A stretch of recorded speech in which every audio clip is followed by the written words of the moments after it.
여러분 안녕. 안녕하세요, 민지입니다.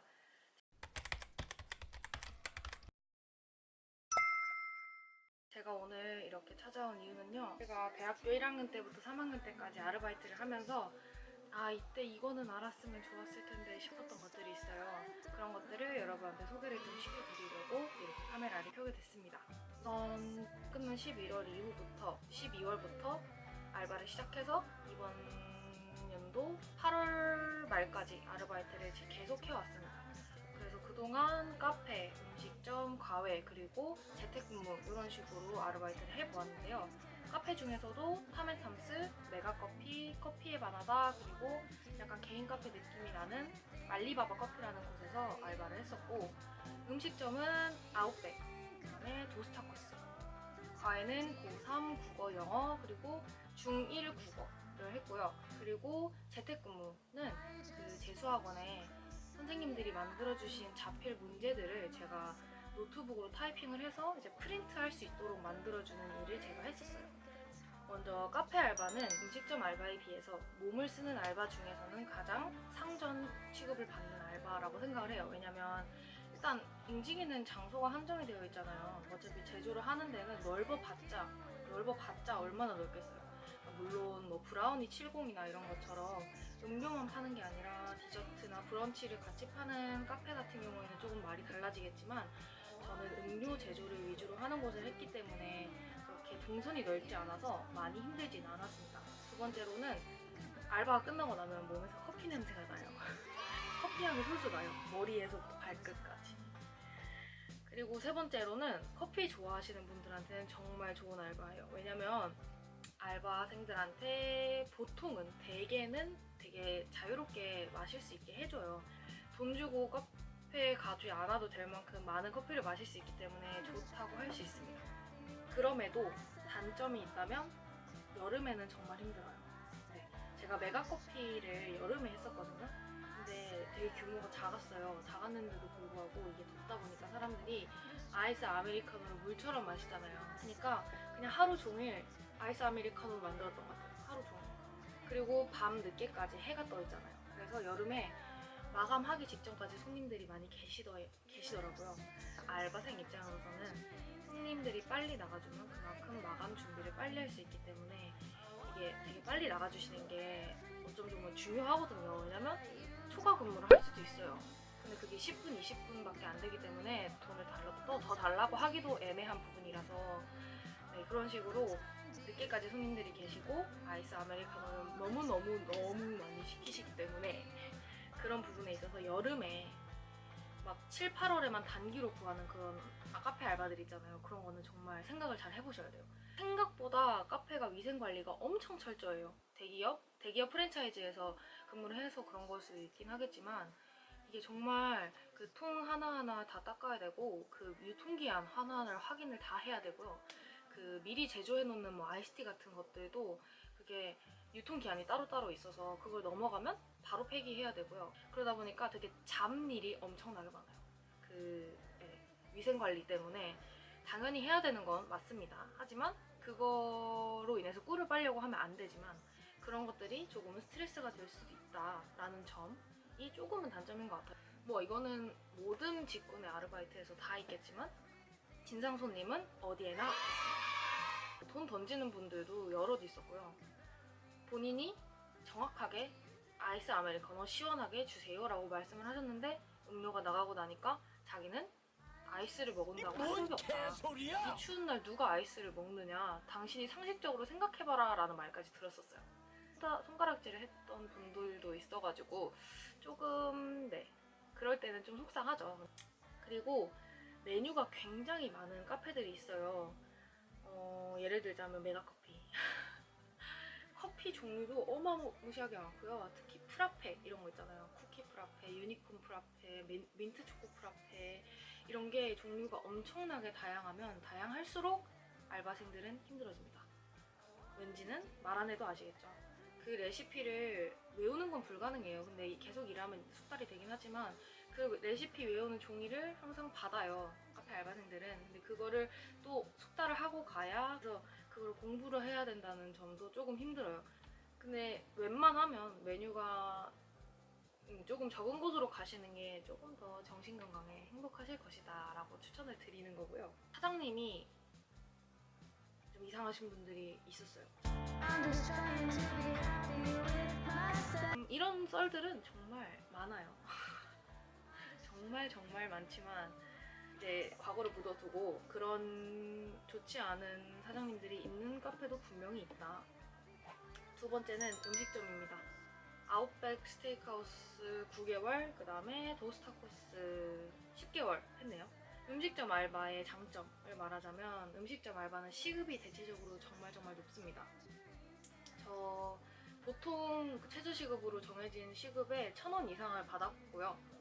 진짜 바짝 벌려면은 음식점 알바가 맞는 것 같기는 해요. 음식점 알바를 보통 혼자 하진 않잖아요, 그죠? 되게 많은 직원들이 함께해요. 엄청 많은 직원들이 함께하고 특히 아웃백 스테이크하우스 같은 경우에는 정말 많은 서버들이 있어요. 정말 재밌어요. 그 사람들끼리 전후회도 느끼고 끝나고 같이 술 마시러 정말 많이 가고요. 재미가 있어요. 카페 알바는 조금 지루할 수 있는데 음식점은 계속 몸을 쓰고 하니까 재미있어요.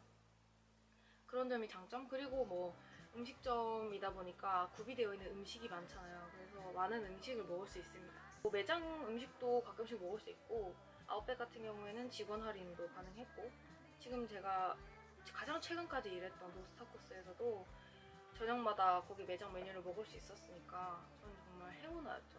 너무너무 맛있었습니다. 하지만 이제 단점을 말씀드리자면 정말 힘들어요. 네. 모든 음식점 알바가 아무리 매장이 좁더라도 동선이 정말 길어요. 여기 갔다가 여기 서빙 갔다가 여기 갔다가 여기 갔다가 여기 갔다가 음료수 갖다 줬다가 뭐 해줬다가 그래서 만약 매장이 더 큰 데서 일하면 그만큼 더 힘들겠죠? 그런 것처럼 몸이 힘들어요. 저 아웃백 다닐 때 그 왼쪽 다리에 족저근막염이 생겨가지고 몇 주 쉰 적도 있었고 결국 그만둔 이유가 아킬레스건에 염증 생겨서 그만뒀었어요. 매니저분들이나 다른 직원분들 다 다리에 한 번씩은 다 병이 나셨더라고요. 네. 그래서 그거는 감수를 합니다. 그리고 두 번째 단점은 이제 음식점이다 보니까 음식을 직접 만져야 되는 경우가 굉장히 많아요. 이렇게 그냥 막 트레이에 막 빨리 청소하려고 이렇게 막 음식 짚고 그냥 먹다 남은 그냥 감자튀김 잡고 근데 이게 나쁘다는 건 아니지만 이런 거를 굉장히 싫어하시는 분들이 있을 수도 있잖아요. 조금 좀 더 깨끗하고 내 몸에 더러운 게 있는 걸 굉장히 싫어하시는 분들은 음식점 알바를 하시면 스스로가 굉장히 힘드실 거예요. 그러니까 성향을 잘 생각을 하시고 하시는 게 좋을 것 같아요. 하지만 음식점에도 당연히 진상 손님은 많고요. 좋지 못한 상사들도 꽤 있습니다. 진상 손님한테 욕먹어서 매장 가운데서 울기도 해봤고 사이가 안 좋은 직원들이 있잖아요. 패거리가 있잖아요. 그 사이에서 아 그랬어요 언니? 아유 그랬구나 이러면서 되게 혼란스러웠던 때도 있고 되게 좋은 사람도 많이 만나고 그래서 좋습니다. 아웃백에서 연애 진짜 많이 합니다. 정말 많이 배울 수 있는 아르바이트가 음식점 알바라고 생각해요. 세 번째, 과외는 제가 고3 국어 영어 그리고 중1 국어를 했다고 말씀드렸잖아요. 일단은 과외의 가장 큰 장점은 정말 뭐니 해도 시급인 것 같아요. 그 중학생 친구는 1시간에 2만 원으로 받았고 고3 친구는 제가 아는 지인이었거든요. 그래서 조금 너무 높게 받기도 조금 미안하고 해서 그러니까 총 일주일에 4시간 수업하고 50만 원을 받았었어요. 그러니까 한 과목에 25만 원 받은 거죠. 시급이 높다는 점이 가장 좋은 것 같고요. 그리고 이제 과외를 하러 가면 대접을 많이 받아요. 음료수도 챙겨주시고 가끔씩 간식도 챙겨주시고 몸이 편한 게 너무너무 장점이에요. 그에 비해서 단점은 스트레스가 심해요. 이게 한 아이의 학업이 나한테 달린 거라고 생각을 하면 저는 그렇게 책임감이 너무 들더라고요. 이게 내가 하루라도 게으름을 피우면 얘가 시험 성적이 떨어질 수도 있겠다. 나중에 돼서 아 그때 그 김민지쌤 하지 말 걸 그랬어 싶은 생각이 들면 어쩌지? 하는 생각이 무서워서 되게 시간을 많이 할애를 했어요. 준비하는데. 그러다 보니까 시간 관리가 힘들어지고 이런 부분에서 내 삶의 밸런스가 조금 깨지는 느낌? 고등학교 친구는 시험 기간이 보통 대학교와 고등학교가 비슷하거든요. 자기 공부하기도 바쁜데 막 과외 친구는 전화 와서 쌤 이거 어떻게 풀어요? 이렇게 물어본다거나 쌤 이거 빈칸 자료 좀 만들어주세요 이렇게 말을 하면 또 안 해줄 수가 없잖아요. 그래서 그런 부분이 좀 힘들다고 하더라고요. 제가 정말 유용하게 사용했던 사이트들이 있어요. 그건 여기 밑에다가 링크로 달아드릴 건데, 첫 번째는 기출비라는 네이버 카페, 많이 들어보셨을 것 같은데 정말 방대한 양의 자료가 있습니다. 수능 자료도 당연히 있고요. 없다고 하더라도 내신 자료도 다 있고요. 그리고 논술 자료도 다 있고요. 그런 것들이 너무너무 유용하게 정리가 잘 되어 있어서 요청도 할 수 있고 자료들을 많이 공짜로 얻을 수 있어요. 그 워크시트 메이커라는 사이트가 있어요. 이게 그 중고등학생들 보통 영어 시험 볼 때 지문 외워야 되잖아요. 빈칸 뽕뽕 뚫거나 막 어법 바꾸고 이런 거를 그 약간 뭐라 그래야 돼? 그 뭐 빅데이터 기술인가?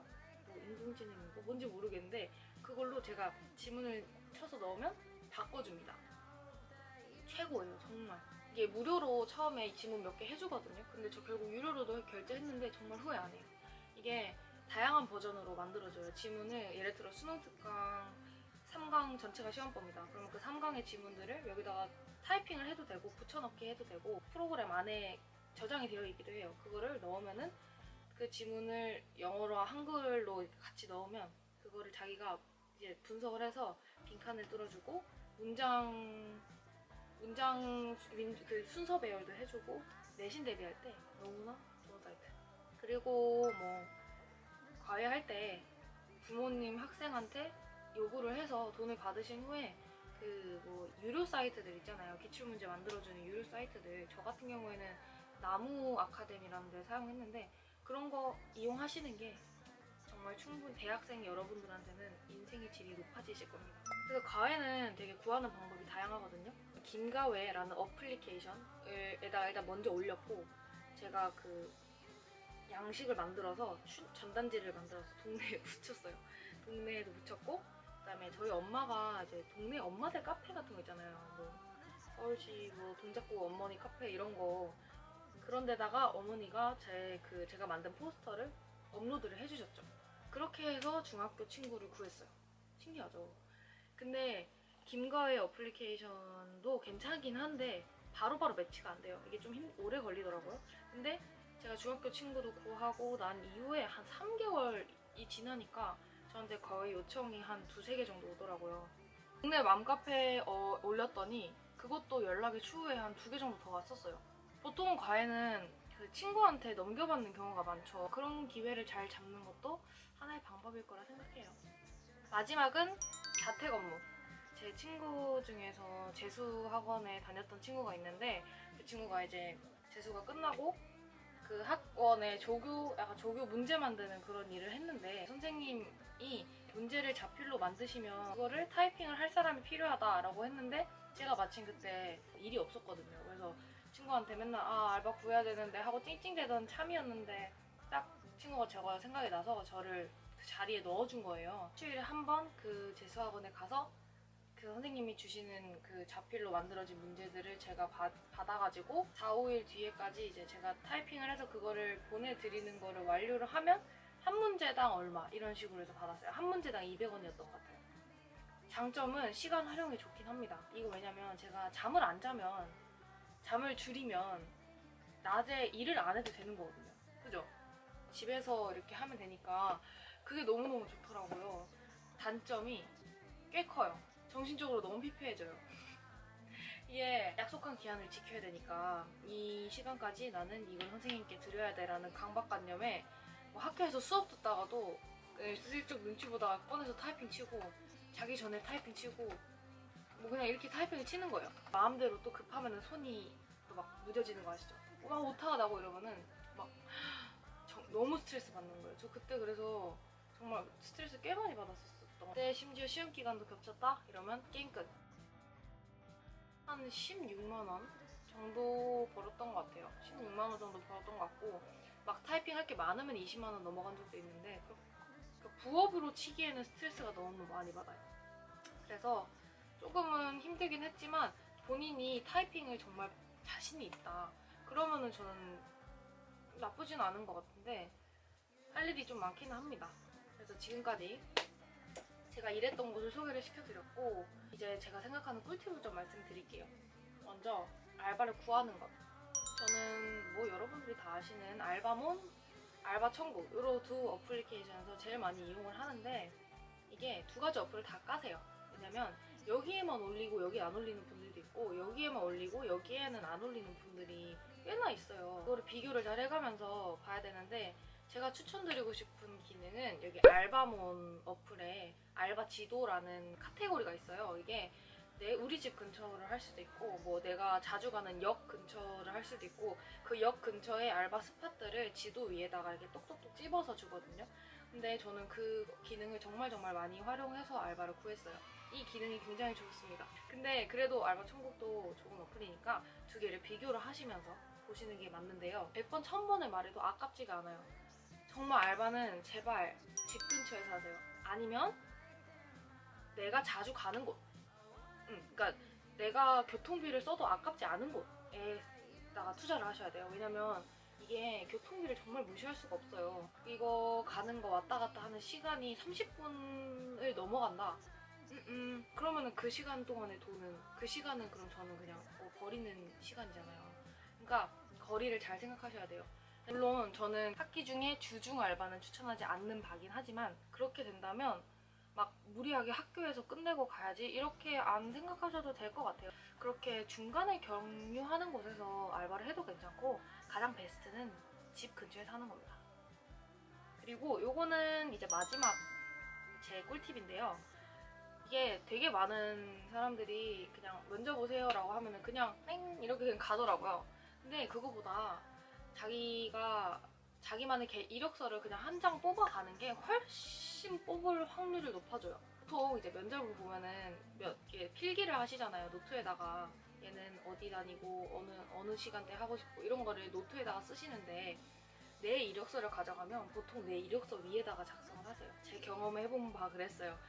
그러니까 이 위에다가 적어놓으니까 저는 이미 거기서부터 차별화가 되어 있는 거죠. 아 맞다, 얘 그때 그 이력서 가져와가지고 뭐 거기 용인 산다고 했던 걔 같은데, 약간 이렇게 제 이미지가 딱 각인이 되는 거죠. 이게 절대 마이너스가 안 됩니다. 이력서 가져가는 게. 그냥 아무 말 없으면 그냥 종이 가져와서 이렇게 드리면서 안녕하세요, 면접 보러 왔는데요, 이거 저 이력서 먼저 받으세요 이렇게 말씀을 드리면 일단 스마일. 그리고 면접 볼 때 웃으세요. 가볍게 행동하라는 뜻은 아니고요. 책임감이 있으나 분위기도 잘 맞추고 유두리 있는 학생이다 라는 거를 어필을 하시라는 뜻입니다. 저의 알바에 관한 이야기를 했네요.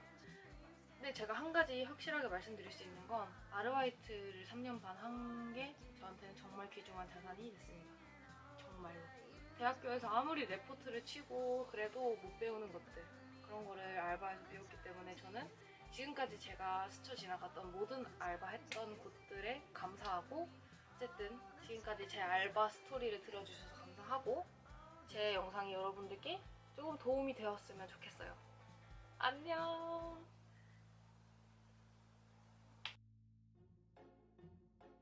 사장님이 좀 이상하신 분들이 있었어요. 저는 제가 일한 곳 중에 하나긴 하겠지만, 한 곳에서는 제가 퇴근을 하잖아요. 퇴근을 하고 나면, 제가 오후 5시에 퇴근을 해요. 그러고서 다음날 뭐 예를 들어 아침 10시에 출근을 한다고 예를 들자면, 그날 저녁 5시부터 다음날 아침 10시까지 저한테 연락이 계속 왔었어요. 민지씨 이거 뚜껑 안 닫고 갔네요. 민지씨 이거 유통기한 안 적고 갔네요. 민지씨 이거 안 했네요. 민지씨. 그러니까 저는 퇴근을 해도 퇴근을 한 것 같지가 않은 거예요. 근데 저는 이거 처음에 한두 번, 제가 초보일 때 한번 그러다가 말 줄 알았거든요. 근데 제가 여기에서 알바를 거의 한 5개월 정도 했는데 5개월 내내 그러셨어요. 그래서 저 정말로 알바 끝나고 친구 만났는데 또 카톡이 온 거예요. 민지씨 스무디 유통기한 안 적어놓고 갔네요 라고 말하는 거를 듣고 그 카톡을 보고 저 울었었어요. 나 이거 못하겠다고, 진짜 못하겠다고, 나 하루 종일 카페에 있는 것 같다고. 그런 경험이 있었어요. 물론 저가 해야 되는 일을 안 한다는 건 잘못이긴 했는데, 그게 충분히 뒷사람이 할 수 있는 거거든요. 근데 뒷사람이 사장님이었던 거죠. 그럴 때마다 사장님이 연락이 왔어요. 민지씨 이거 통 좀 다 채워놓고 가야 돼요. 통 뭐 커피 찌꺼기 안 버리고 갔네요. 이런 거 있잖아요. 그러면은 그러니까 약간 내가 대답을 죄송합니다 라고 말할 수밖에 없는 질문들을 저한테 하셔가지고 그냥 하루 종일 그냥 조아리는 거예요. 죄송합니다 죄송합니다. 그런 사장님도 있었었고 또 한 곳에서는 가게가 이상했어요. 일단 가게 자체에서 저한테 보건증을 달라고도 안 했고요. 일단 거기서부터 이상하죠. 보건증을 달라고도 안 했고 체계가 전혀 1도 잡혀져 있지 않은 카페여가지고 그냥 자기들끼리 레시피를 막 바꾸고 손님들한테 조금이라도 더 이윤을 받아 먹으려고 이거 좀 시럽 좀 적게 줘 막 이러면서 저한테 그러는 거예요. 그리고 저희한테도 아메리카노만 마셔라, 하루에 아메리카노 한 잔 마셔라 라고 제한을 두고 네, 그리고 약간 네, 좀 이상한 카페였어요. 그 위생관리를 전혀 안 했고 그 카페에서 술도 팔고 그랬어요. 그러니까 이게 그 노동청에 신고를 하면 정말 충분히 처벌을 당할 수 있는 정도로 위생관리도 안 하고 직원들 위생관리도 안 하고 직원들 서비스 정신도 전혀 없는 그런 카페에 제가 이제 파트타임으로 들어가니까 그래서 저 보다가 저는 제 소신대로 하다가 혼을 났었어요 계속. 그래서 이건 아니다 싶어서 그때 그만뒀어요.